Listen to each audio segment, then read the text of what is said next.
Hi there, and welcome to this lecture about the Great Power Period here in Sweden. This is part 2. In this lecture I will focus on the Swedish kings Charles X and Charles XI. My name is Marcus Henriksson and I'm a history teacher here in Sweden. So let's begin with Charles X.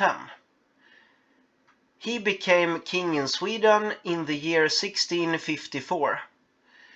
He was Christina's cousin, the former Swedish queen, and he had dreams about a great Swedish new empire. So first, Sweden went to war with Poland and Russia. Sweden, during this war, was then attacked by Denmark. They saw an opportunity to crush Sweden. But Charles X took the Swedish army from Poland into Germany and then marched over the ice to the Danish capital Copenhagen. This was a very dangerous move considering the fact that the ice could have broken, but it didn't. Instead, it was a huge Swedish success. The Danes were caught off guard and capitulated almost immediately. Then they sued for peace. The peace talks were held in a town called Roskilde. During these peace talks, Sweden got great land areas and became bigger and greater than ever before. Sweden gained a large part of Norway and Scania and Blekinge. But Sweden was still poor as a country. So in order to remedy this, that is the kingdom's poor finances, Charles X initiated a so-called reduction. That means the confiscation of the nobility's land and money. However, he died in the year 1660 before he could complete this task. His son, Charles XI, was not old enough to take over the Swedish throne. So a guardian government consisting of various counts and nobles took over power instead. Their leader was this man, Magnus Gabriel de la Gardie. He was very rich. He owned over 20 castles.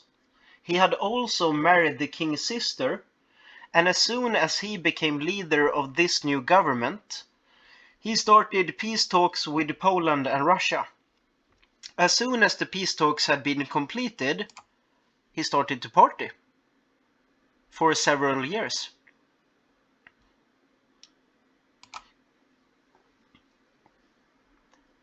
During this period, that is those years that this government ruled Sweden, the differences between the rich and poor had never been as great.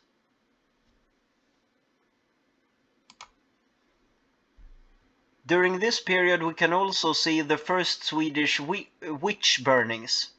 Many hundreds of innocent women lost their lives.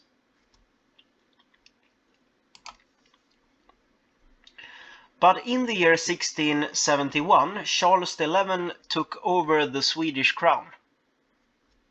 But he ruled over very poor but large Sweden.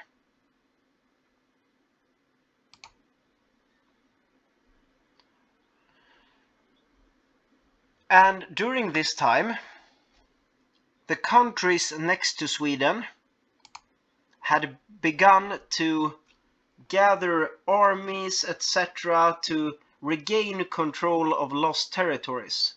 That is Denmark, Poland, and Russia.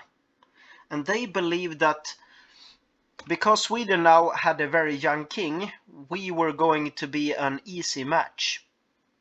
They were wrong.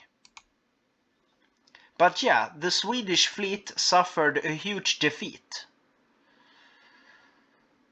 The Swedish fleet consisted of various military leaders who basically knew nothing about fighting because they had bought their titles from their noble friends in this guardian government. So the Swedish fleet was annihilated by the Danes. The Danes then tried to take over Scania again from Sweden. This happened between the years 1676 to 1679.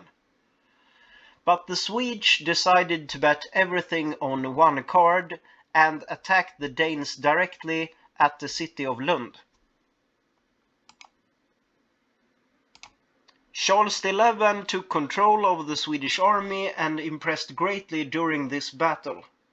You should know that it was one of the bloodiest battles in the Swedish history as we know it. Several thousand of Swedish soldiers died, but Sweden won.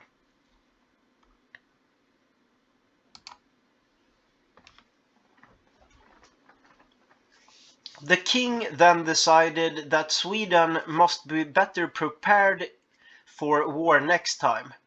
So in order to do so, he therefore made some changes. One of which was to create so-called soldiers' camps. That is a house in every village or city that is only to be used for the soldiers. So if you were to, let's say, apply for the Swedish army, you would also gain a house. This attracted a lot of young men to enroll in the Swedish army. So Sweden at this time could now mobilize more than 75,000 soldiers. In terms of population, this was twice as much as, for example, England, France, or Spain.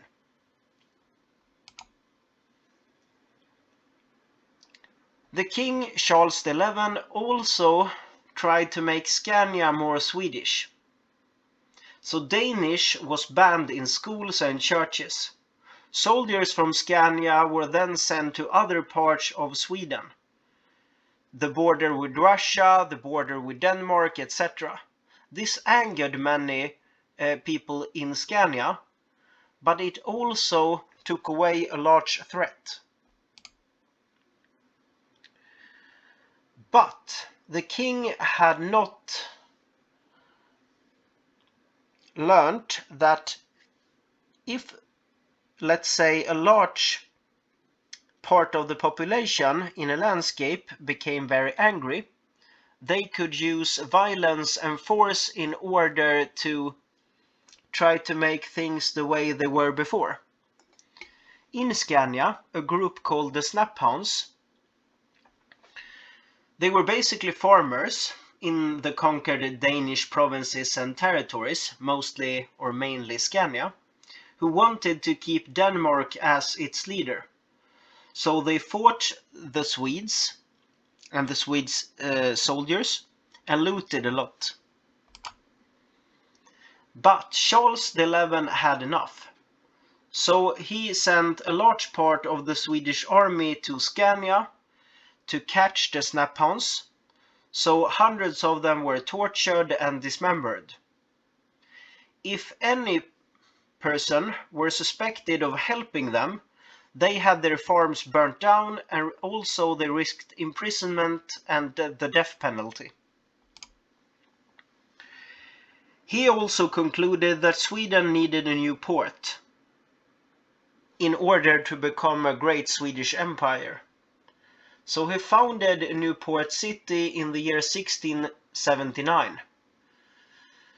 It was then called Karlskrona. He also completed his father's plans and withdrew the nobility's land and money. The reduction was now complete and the party of the nobility was basically over. He then died the year 1697. So I hope that you during this lecture have learned something new about Sweden's history. But if you have any questions, feel free to leave them in the comment section below. You can also email me as much as you like. I will try the best I can to help you with your questions. The sources I have used for this lecture are History by Elisabeth Ivansson, Robert Sandberg and Mattias Tordaj. Perspective on History of Lars Hans och Örjan Nyström. Some documentaries, Sweden's History by Martin Timell and Dick Harrison. And a documentary called The 30-Year War, Sweden's Reign of Terror in Europe, Part 1, 2 and 3. Have a great day. Bye.